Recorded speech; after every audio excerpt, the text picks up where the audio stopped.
कोई अद्भुत ब्राह्मण आए और जिंदगी में एक ही बार दिखे, दोबारा आए भी नहीं कभी। वो पता नहीं वो ब्राह्मण ही थे या कोई भगवान साक्षात रूप लेके आए। किसी साधक ने पूछा तो उन ब्राह्मण ने कहा था बापूजी की उम्र के विषय में। बाबू बोले बस बस बस सबके सामने रहस्य मत खोलो, ऐसा बोले। और उस समय उन्होंने संत ने कहा था बापूजी ऐसे संत हैं कि केवल पृथ्वी पर नहीं, एक समय आएगा तीनों लोकों में उनकी पूजा होगी। और उन्होंने कहा था मेरी बात की सच्चाई का संकेत ये है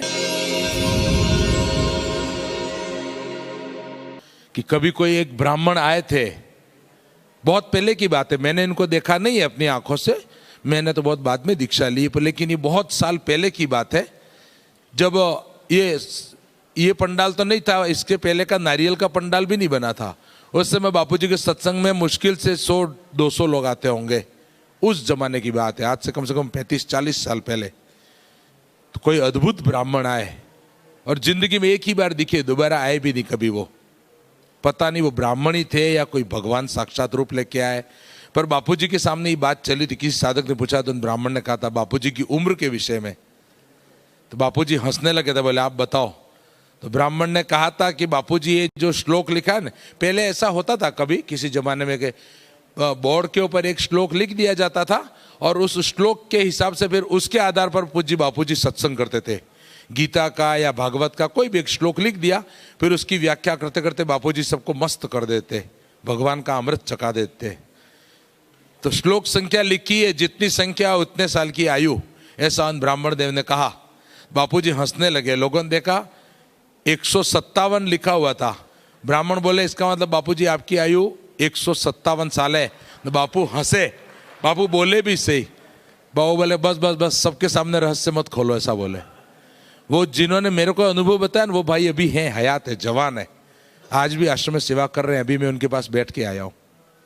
उन भाई ने मेरे को ये बात बताई थी, हमारे बापूजी वो चीज है। हमारे क्षेत्र का, हमारे मेवाड़ में डूंगरपुर क्षेत्र का ये अनुभव, वडलिया महाराज करके एक संत रहते थे, बहुत उच्च कोटि के संत थे, गणपति के उपासक थे और ऐसे कि 2-2 महीने तक उल्टे लटक के रहते, पंचाग्नि तापते थे। एक बार कुछ लोगों ने यज्ञ करने के लिए उन्होंने कोई आयोजन किया होगा शिव मंदिर देव सोमनाथ में, तो लोगों ने थोड़ा घी देने में कंजूसाई की। ये बहुत पहले की बात है, उस समय मेरे पिताजी का भी जन्म नहीं हुआ था। तो लोगों ने थोड़ा कंजूसी दिखाई, संत ने ना के दिया आपका किसी का घी नहीं चाहिए मेरे को। उन्होंने अपने शिष्यों को आज्ञा दी, पास में जो नदी बहती है उसका जल लाओ बाल्टियों में भर के। बाल्टियों में भर के पानी लाए। संत ने केवल नजर डाली और वो बाल्टियां भर भर के पानी यज्ञ में डाला तो पानी में से घी हो गया। ऐसे सिद्ध पुरुष थे।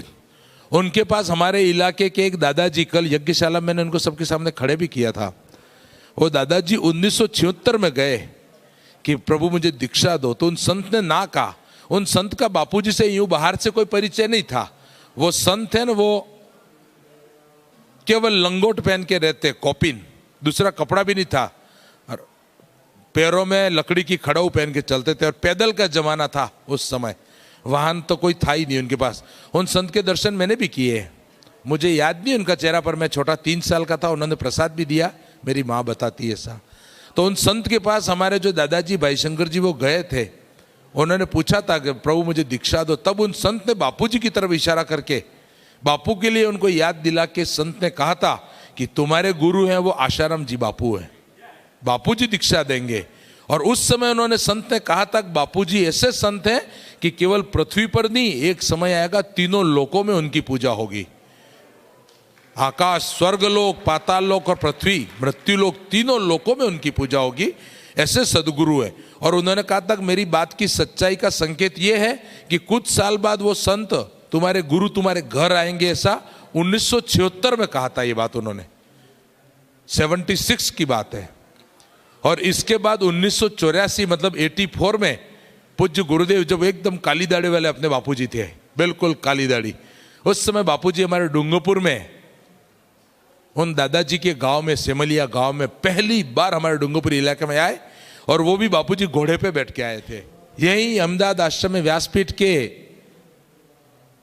ऊपर पूज्य गुरुदेव विराजमान थे। तब की घटना है, कोई जिन्न आया था, उसने कहा था, मुस्लिम जिन्न था, किसी के शरीर में घुसा हुआ था। उसने कहा था कि 3 देवता जो हिंदू धर्म में कहे गए, मुख्य देवता ब्रह्मा, विष्णु और शिवजी, उसमें तीसरे जो है शिवजी, वही बापूजी बन के आए, ऐसा सबके सामने जिन्न ने कहा था। अभी गए साल एक लड़की के शरीर में जिन्न आया मेरे सामने, मैं खुद खड़ा था, और उस जिन्न ने कहा माँ जगदम्बा दुर्गा जी और बापूजी मेरे सामने खड़े। ऐसा सूक्ष्म जगत में उन लोगों को दिखता है। उसने कहा कौन कहता है बापूजी जोधपुर में बंद है? अरे तुम्हारे बाबा जी देखो लाल टोपी पहन के यहाँ खड़े हैं, मेरे को डरा रहे हैं। बोले मेरे सामने कहा था, मैं खुद खड़ा था, कहा था हमारे बापू ऐसे विलक्षण है।